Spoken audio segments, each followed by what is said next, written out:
வணக்கம். நான் சஜினிஷா பிரியன் பேசுகிறேன். இன்னைக்கு ரொம்ப ஒரு முக்கியமான நாள். என்ன நாள்னு கேட்டால், எனக்கு ரொம்ப பிடிச்ச ஒருத்தரோட பிறந்தநாள் இன்னைக்கு. அவருடைய பிறந்தநாள் தான் குழந்தைகள் தினமாக கொண்டாடுறாங்க. குழந்தைகளால் நேரு மாமா என்று அன்புடன் அழைக்கப்படுகிறார். நேரு நவீன இந்தியாவை வடிவமைத்த சிற்பிகளில் ஒருத்தர். நவீன இந்தியாவின் மீது மிகப்பெரிய ஆதிக்கம் செலுத்திய மிகப்பெரிய அறிவுஜீவி என்று சொல்லலாம். லண்டனில் கல்வி கற்று மேற்கத்திய மனோபாவத்தை பெற்றவர். கிழக்கிந்தியாவில் தோன்றி கிழக்கிந்திய இருதயத்தை பெற்றவர் என்றே சொல்லலாம். அவர் போன்ற ஒரு புலமைமிக்க ஒரு அறிவுஜீவியை நாம் கண்டுபிடிக்கவே முடியாது. மேலை நாட்டு மிகச்சிறந்த வரலாற்று ஆய்வாளர்களோடு அவரை ஒப்பிட்டு மகிழலாம்.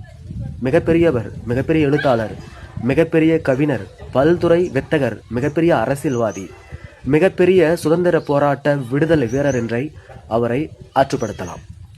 அவர் எழுதிய நூல்களை படிக்கும் போதெல்லாம் மிகவும் வித்தியாசமாக தோன்றுகிறது. இப்படி ஒரு எழுத்தை யார் எழுத முடியும்?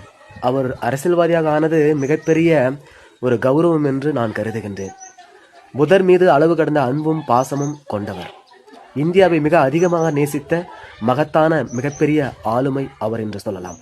மொழி பிரச்சனை, இனப்பிரச்சனை, மத பிரச்சனை, உட்கட்சி பூசல், பாகிஸ்தானுடன் போர், காஷ்மீருடன் போர், இந்தியாவுடன் மதவாத போர் என்று பலதரப்பட்ட பிரச்சனைகளை மிக சாதுரியமாக கையாண்ட மிக மகத்தான ஆளுமை என்று அவரே சொல்லலாம்.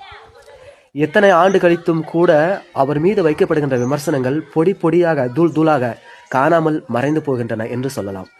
மகாத்மா காந்தியின் மிகப்பெரிய கண்டுபிடிப்பு எதுவென்றால், ஜவஹர்லால் நேரு அவர்களை சரியாக கண்டுபிடித்து இந்தியாவுக்கு அடையாளம் காட்டியதுதான்.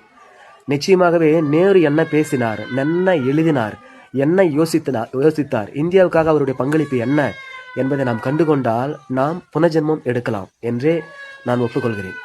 நேரு போன்ற ஒரு மகத்தான ஆளுமை இதுவரை தோன்றவே இல்லை என்பதுதான் சத்தியமான உண்மை.